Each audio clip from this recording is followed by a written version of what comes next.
Je suis un proxénète, pédophile. Je l'ai agressé, je l'ai drogué, je l'ai vendu. C'est que ça devient comme une tâche indélébile. Mes amis sont comme quand tu allumes les lumières puis les coquerelles partent. Je sais pas, là, genre, je sais pas comment réparer ça, genre, Faut pas s'aveugler au Québec puis dire qu'il n'y a pas des gens qui se vengent avec des accusations. Bonjour, bienvenue à La Firme. Aujourd'hui, on parle d'un sujet sensible, le mouvement MeToo. Avant d'aller plus loin, je vous présente mon équipe. Je suis avec Maître Camille Côté, bonjour. Bonjour. Avocate, avec Roger Ferland, policier à la retraite, bonjour. Bonjour. Donc, ce sujet, on va essayer de faire le tour. Évidemment, de comprendre la volonté de ces gens-là de ne pas passer par le système judiciaire, mais de dénoncer sur Internet, mais aussi parler des dérapages qu'il peut y avoir, des fausses accusations qui peuvent aussi briser des vies. Et à ce sujet-là, on a un témoin qu'on reçoit, Julien Tremblay, qui est un humoriste connu, qui vient nous expliquer son expérience dans ce domaine. On l'écoute à l'instant. Moi, Maître Bernier, je suis un humoriste de 30 ans de métier. J'ai une révélation de Juste pour rire en 2015, mon one-man show en tournée, rencontré une fille, je l'ai laissée très rapidement et on s'est fréquenté très peu et a commencé à dire que je l'ai agressée.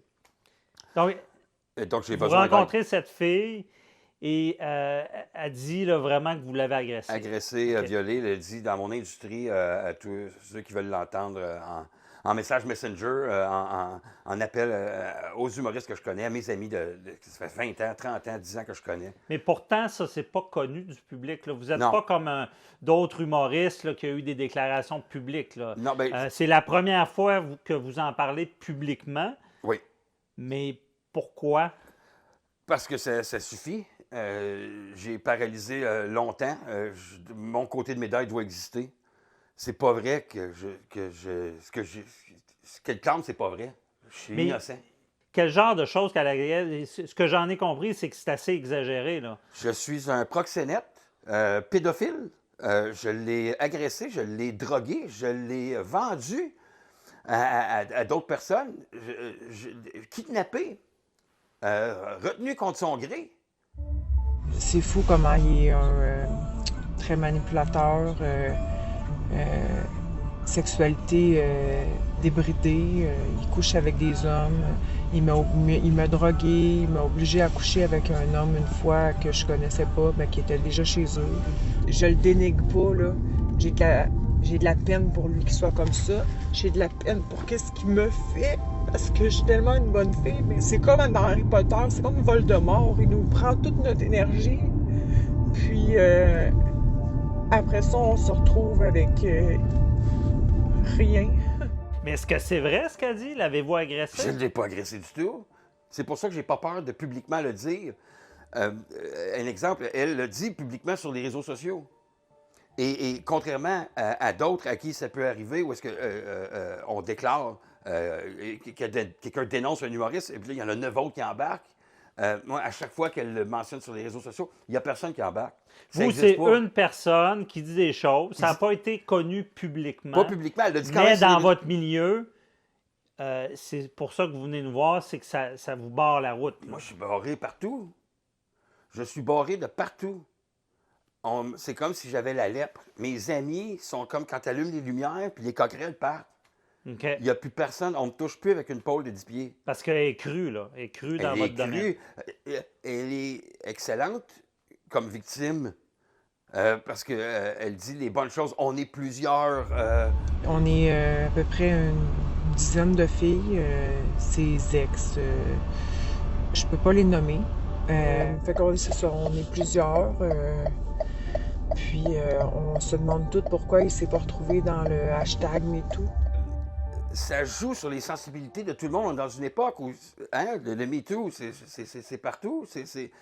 Puis on me rentre dans un ballon, dans une swing où ça sonne vrai. Mhm. Monsieur Tremblay, décrivez votre relation avec cette personne. C'est quelqu'un que j'ai fréquenté. On s'est vu à quelques reprises. Puis à un moment donné, j'avais pas le goût d'aller plus loin. Hein. J'ai décidé de mettre un terme à la relation et c'est là que tout a dérapé. OK. Parce qu'elle, elle voulait rester avec vous, elle voulait continuer à vous voir. J'ai 3 gigs de messages de Julien, s'il vous plaît. Pourquoi? Mais qu'est-ce qui se passe? Puis juste et puis, voulait continuer. Puis c'est quelqu'un qui prend 1 pouce, puis qui prend 2 pouces, puis qui en a un petit peu, puis je peux-tu rester à coucher, puis je peux-tu être demain matin, puis je peux-tu faire des œufs, puis après ça, je peux-tu déjeuner, puis je peux-tu. Puis c'était, mais non, mais. Donc, ça suffit. Et une fois que mon ça suffit a été clair, ma vie a chamboulé. Ton besoin d'espace, je l'ai compris en crise. Je me sens comme une option, puis je déteste ça.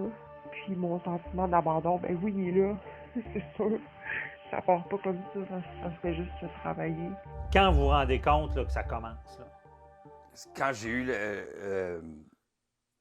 quand elle essaie de me lancer un narratif qui n'existait pas, quand je l'ai mise à la porte, j'ai eu des messages par la suite qui disaient à chaque fois que je sortais de chez vous, je me sentais comme ci, comme ça, je peux pas croire que...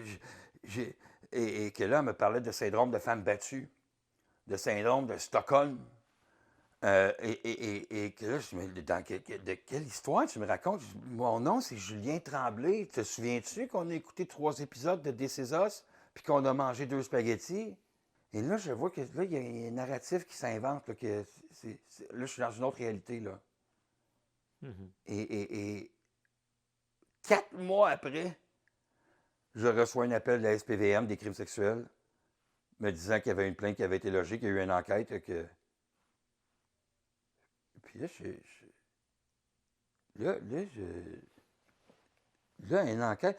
Puis dans un monde dans une époque MeToo, puis tout ça, la police, j'imagine, doit faire tout protocolaire, puis se padder. Là. Mm-hmm. Pourquoi ils ne sont jamais venus me chercher?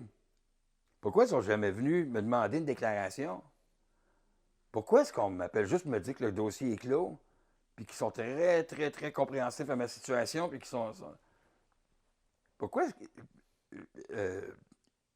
j'ai même pas eu à rien faire. Mais c'est parce qu'il y a quelque chose qui cloche. Ça fait 30 ans qu'ils font ça, eux autres.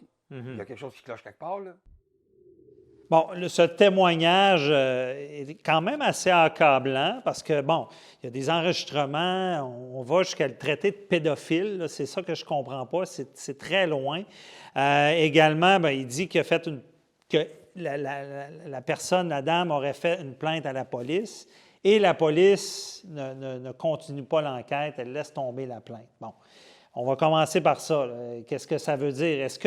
Comment ça fonctionne avec les policiers? Est-ce que parce que les policiers laissent tomber une plainte, que ça veut dire qu'il n'y a rien? Là? C'est très, très délicat, les cas d'agression sexuelle ou les cas de dénonciation qui sont faits. D'entrée du jeu, les policiers vont devoir recevoir toute plainte qui arrive. Mm-hmm. Mais il y a toujours des faits, et après ça, on va essayer de corroborer les faits. La grande difficulté en matière d'agression sexuelle, c'est que, ou d'attouchement, peu importe, parce qu'on n'est pas nécessairement de se rendre à l'agression dans tout ce qui est dénoncé, c'est que les gens sont toujours un contre un. Et ça se passe souvent dans une certaine intimité. D'où le fait que la seule personne qui va pouvoir témoigner, ça va souvent être la crédibilité de la victime versus la crédibilité de celui qui est dit agresseur.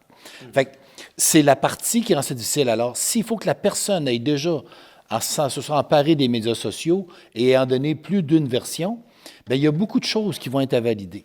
Mais les policiers, quand on se met à regarder qu'est-ce que la personne raconte au jour 1, au jour 2, au jour 3 sur un événement, si tu te rends compte que ça ne fit pas, à un moment donné, ça se peut que oui, tu laisses tomber parce que les allégations qui sont faites ou les faits de la façon qui sont apportés ne peuvent pas s'être déroulés de cette façon-là. Alors, quand les policiers, après une analyse des scènes de crime, des témoignages, des relevés cellulaires qui vont comparer de certaines interprétations vidéo, texto, se rendent compte que ça ne fit pas, ça ne tient pas la route. Là, à ce moment-là, on retire les accusations à l'occasion où on ne porte pas plainte. OK. Parce que justement, dans ce cas-là, c'est plus seulement la parole de l'un contre l'autre.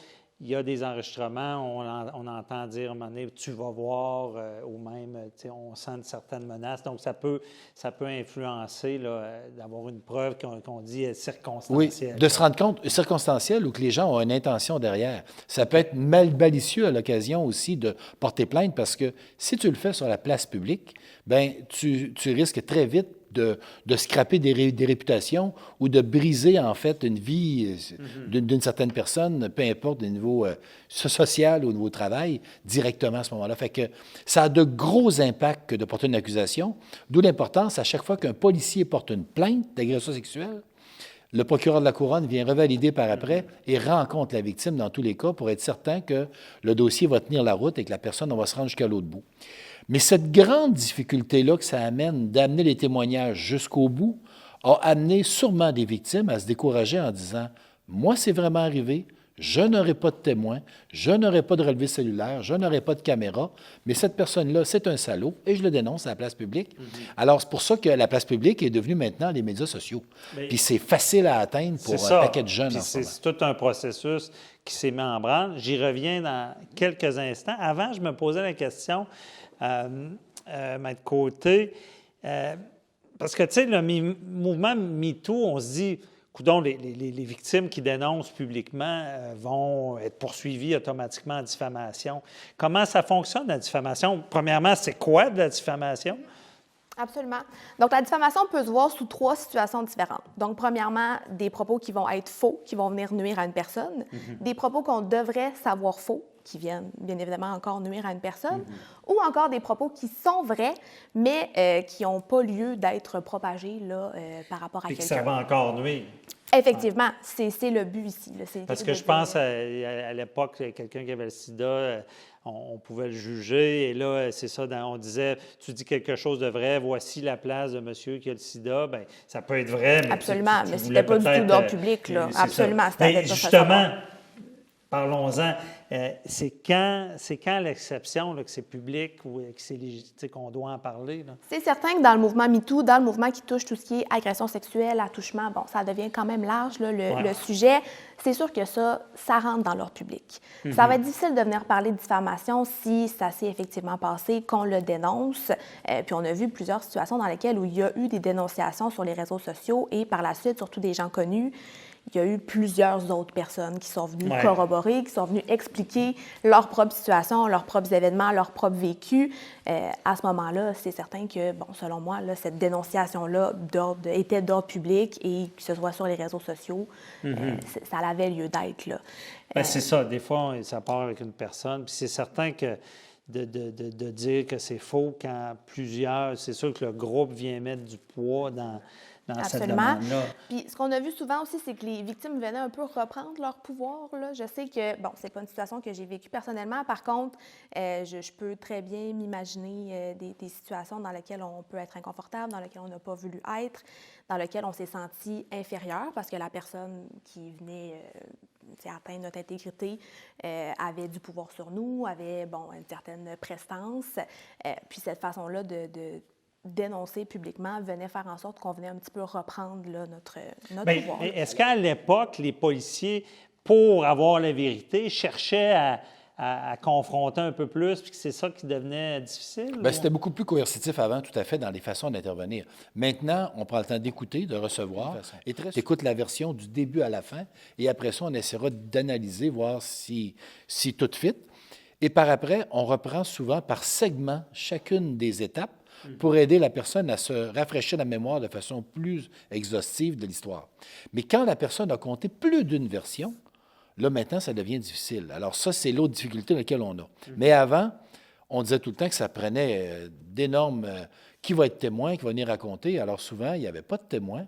Alors, ce n'était pas bien reçu. Okay. Maintenant, il y a une évolution, même de la part des patrouilleurs qui reçoivent les appels, mais très vite, dans le cas d'agression sexuelle, on la réfère aux enquêteurs spécialisés, qui eux ont déjà une formation de ce type-là, une meilleure écoute, moins de jugement, je vous dirais, dans toutes sortes de formation qu'ils ont reçue pour être capables d'être plus neutres et objectifs et de permettre à la personne de se livrer sans avoir le sentiment qu'elle est jugée dans ses propos. D'autant, il faut être pour les dénonciations, d'autant, il ne faut pas s'aveugler au Québec puis dire qu'il n'y a pas des gens qui se vengent avec des accusations. Moi, dans ma pratique, j'ai vu le pire une mère, dans ce cas-là, c'était une mère, qui disait que le père avait agressé sexuellement ses propres enfants. Oui. Je pense, Maître Côté, vous avez déjà vu ça aussi, là, dans votre pratique, on peut aller loin des fois, là. On peut aller loin, oui. C'est sûr que là, de plus en plus, on essaie par la formation, par la pratique qui se développe, d'essayer d'avoir des techniques pour effectivement révéler, là, pendant qu'on discute avec un client potentiel, qu'on discute des situations qui ont pu arriver là, dans la séparation. Là, je fais beaucoup de droit familial, les situations familiales, des fois, ça peut apporter des situations plus délicates où, effectivement, c'est plus sensible. On veut, Oui, des enfants. Les enfants, ça on veut la reste, version des enfants sans les absolument. traumatiser. Là. Tout à fait. On veut la vérité, au Ça final. peut être difficile à avoir. C'est sûr que je trouve très, très important, moi, de rappeler que, les fausses accusations, les accusations qui ne sont pas véridiques sont quand même un faible pourcentage. Là. Moi, j'ai beaucoup de Évidemment. clientèle où Ouais. c'est fréquent là, dans leur vie qu'il y a eu Des abus. des abus, effectivement. Non, c'est ça. Il ne faut pas que ça nous mène à croire que c'est pas que c'est la majorité des cas, là, évidemment. Mais ce qu'on essaie de parler plus aujourd'hui, je pense que c'est un petit peu le dérapage de MeToo. Et à ce sujet-là, on voit que ça peut faire des ravages parce qu'avec notre témoin, là, qu'on va continuer d'écouter d'ailleurs, on voit que sa carrière a été détruite et sa vie, là, il en témoigne. On écoute la suite. À quel moment vous vous rendez compte que ce qu'elle dit sur vous, ces fausses déclarations, affectent là, votre milieu? Là? C'est petit peu par petit peu, c'est des petits indices. C'est que mon beaucoup me dit tel spectacle, finalement, ça marchera pas, puis ça marchera pas. Puis je suis le dernier à tout savoir parce que c'était. Puis là, mais je me dis, oui, mais qu'est-ce que. Non, mais il y a une fille. Puis c'est quand il y a un humoriste qui m'a dit, 4 mois après, je vais t'envoyer ce qu'elle m'a dit. Et que là, Donc là, c'est la première fois que vous apprenez son discours. 4 mois après, là, fait que le mal est fait, là, le mal est. Et là, vous le voyez, là, c'est un enregistrement, c'est des Je écrits. l'ai tout, le cœur me lève, là. Là, je suis proxénète, kidnappeur, séquestré, pédophile. Écoute, l'homme l'est. C'est un sociopathe puis d'autres choses. Là. Il est peut-être pédophile, je ne sais pas. Quand on est pervers narcissique comme il l'est, il n'a pas l'air de ça, hein, mais c'est ça pareil. C'est des propos qui semblent assez extrêmes. Là. Puis on est plusieurs, il n'y a personne. Mhm. Mais ça fait son chemin. Puis le doute est insidieux. C'est ma famille qui ne sait plus comment trop agir avec moi. C'est 30 ans qui comme du sable entre les doigts. OK. Fait que c'est temps que ça cesse. Ou du moins que ça coagule. Puis qu'après ça, les gens feront leur idée sur leur bord. Je peux pas dire, hey, regarde, je suis conscient que les gens, souvent, veulent pas la vérité, ils veulent avoir raison. Fait que t'as beau leur dire, regarde, finalement, c'était pas vrai, mais ça fait 2 ans que je dis ça de toi, je suis pas pour commencer à dire, oups, excusez. Rares sont les gens qui vont se rétracter ou ceux qui vont prendre le recul pour dire, Mais là, on va être clair, là, vous, une fois ces allégations-là dites, pas publiquement, mais dans votre milieu, ce qui vous affecte grandement, oui. vous dirigez, là, vous dites c'est pas vrai et vous passez un polygraphe. Là, j'ai couru vers un polygraphe, j'ai passé 2 tests. 2 OK. tests de 4-5 questions chaque. Je me suis fait driller pendant 2 jours. J'ai couru vers un polygraphe. L'idée, c'est d'aller vers l'irréfutabilité le plus vite possible. Et puis moi, si je suis ici aujourd'hui, puis qu'on peut mettre ça public, puis que je dis au public, voici ce qui m'arrive, puis que je me montre aigri, démoli, sans un sou, plus de job. Ça fait depuis que j'ai 16 ans que je suis dans le domaine, que je travaille à faire rire, à avoir du fun et d'être qui je suis. Je me reconnais même plus. Et là, vous avez le courage de dénoncer, ce que j'en comprends, une autre forme d'agression. Dans un monde où il faut que les victimes dénoncent, les agresseurs doivent être poursuivis, punis, mais vous êtes une des rares personnes, là, ce que j'en connais, qui sort publiquement pour dire ça suffit. Il peut avoir de l'excès dans ce domaine-là. Que ça existe. Et qu'il y a une autre forme de victime qui s'est faite, qui peut se créer, quelqu'un qui est accusé à tort. J'ai fouillé sur Internet à chercher comment un baromètre, quelque chose qui peut m'aiguiller sur comment réagir, sur comment faire. J'ai pas trouvé. Qu'un gars puisse être aussi facilement... J'ai trouvé votre article de 2020 dans le Journal de Québec qui disait « Comment détruire un homme en 2020 ». Puis quand j'ai lu ça, j'ai fait « Ben voilà, là, c'est exactement ce qui se passe pour moi. » Et j'ai beau me dire, je me fous de ce que les autres pensent, je me connais. Là, je suis à bout de ressources. Là. J'ai pas de ressources. J'ai pas rien. Je n'ai que ma dignité. Je n'ai que ma dignité c'est mal phrasé, là, mais j'ai que ma dignité à me battre pour. Le témoignage nous démontre que, en cas d'abus du mouvement MeToo, s'il y a des fausses accusations, ça peut être dévastateur. On a vu là, que M. Tremblay a tout perdu, il ne peut plus exercer sa profession. Les gens ont tout le temps ça en tête. Ah, il l'a peut-être fait, même s'il essaie de démontrer son innocence. Je voudrais entendre du côté, M. Tremblay dit, moi, je veux laver mon nom et je passe un test polygraphe. Là. Ça, en cours, est-ce qu'on peut l'utiliser ou qu'est-ce que ça vient dire? Le test polygraphique, voyez-vous, là, il l'a suivi, à ce qu'on a compris, de son propre chef. Il a même payé lui-même l'investissement de le faire avec un enquêteur privé. C'est devant les tribunaux, nous, on ne peut pas s'en servir pour la recherche de vérité officiellement déposée comme étant une preuve directe. Mais ça devient une preuve circonstancielle qui est quand même importante, qui a été présentée. Les tribunaux ne le reconnaissent pas comme étant une preuve directe. Ouais, Le résultat, en fait. Mais par contre, effectivement, on arrive souvent, les polygraphistes arrivent avec une réponse en disant la personne est mensongère ou est véridique. Alors, dans les circonstances, voyez-vous, au moins, ça lui permettait, à tout le moins moralement, en tout cas pour le moment, de le dire, puis de pouvoir s'en servir, sans nécessairement que ça soit déposé. Mais voyez-vous, ça montre déjà, en tout cas, une certaine bonne foi dans son cas, parce que je peux vous dire qu'il y a beaucoup d'agresseurs qui refusent radicalement de le passer, n'importe quel test polygraphique qu'on pourrait présenter.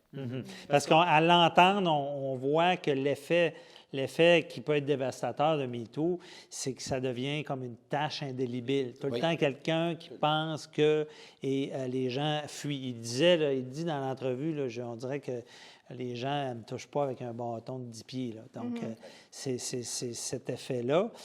Et même, on peut en voir dans toute sphère, parce qu'on a un autre témoin également qui... et ça, c'est quand même... c'est quand même troublant aussi parce que c'est un jeune. Un jeune, il va à un party de jeunes, puis tout ça. Puis il rencontre une fille, puis il l'embrasse une fois, il l'embrasse 2 fois. Mais il a été accusé parce qu'il l'aurait embrassé la 3e fois. On écoute son père là, qui témoigne d'une situation. Il était dans une maison, puis il y avait une espèce de grand walk-in où leur bière était. Fait qu'il est allé chercher une bière dans le walk-in, puis c'est là qu'ils sont embrassés pour la 3e fois. La personne disait que mon fils l'aurait tenu à l'intérieur, l'avait saisi par les hanches pour l'embrasser, puis elle disait qu'il était retenu. Mais c'était complètement faux parce qu'il y a des gens qui sont rentrés, ça a duré quelques minutes seulement dans le walk-in, puis il y a des gens qui sont rentrés, des amis, ils ont discuté un petit peu, puis mon fils était complètement à l'opposé, il n'était pas sur le bord de la porte pour empêcher qui que ce soit, personne n'a rien vu de malaise. Ils se sont embrassés, ils ont ressorti du walk-in, puis à ce moment-là, c'est ça, la jeune fille avait eu des textos de sa mère qu'elle devait quitter, parce qu'elle avait un emploi. En tout cas, je ne sais pas trop l'histoire, mais elle était clairement pas contente. Fait qu'à ce moment-là, la jeune fille a quitté. Sa mère est venue la chercher et elle a quitté. Puis, Mais elle n'était pas contente parce que sa mère la textait, c'est ce que je comprends. Là. c'est ça. Je pense qu'elle devait rentrer à une certaine heure. L'heure était dépassée. OK. La mère n'était pas contente. Elle est venue chercher sa fille, elle est partie. Puis ensuite, c'est ça. Ça s'est terminé comme ça la soirée.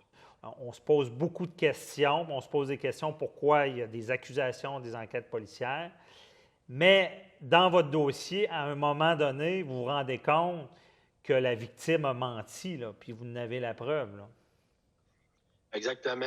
On a un enregistrement qui a été envoyé de la victime à mon fils par l'application Snapchat. Non, mais je comprends, là, c'est genre, je sais pas, là, qu'est-ce qui s'est passé dans ma tête, mais j'ai genre juste été sur l'effet de la panique parce que, genre, je sais pas, mais faut que je suis claustrophobe et être enfermé, en tout cas, mais genre, c'est genre, j'ai pensé à ça, genre, tu sais, j'ai juste trop réagi fort. Genre, j'ai dit à quelques personnes, genre, puis là, ça s'est, genre, embelli, puis genre, j'ai vraiment pressé, je veux vraiment que tu saches ça. J'ai pressé une personne que tu n'as pas touché sexuellement, genre, tu m'as pas touché le cul, là, genre, les seins, genre, poussé, genre, t'as rien fait.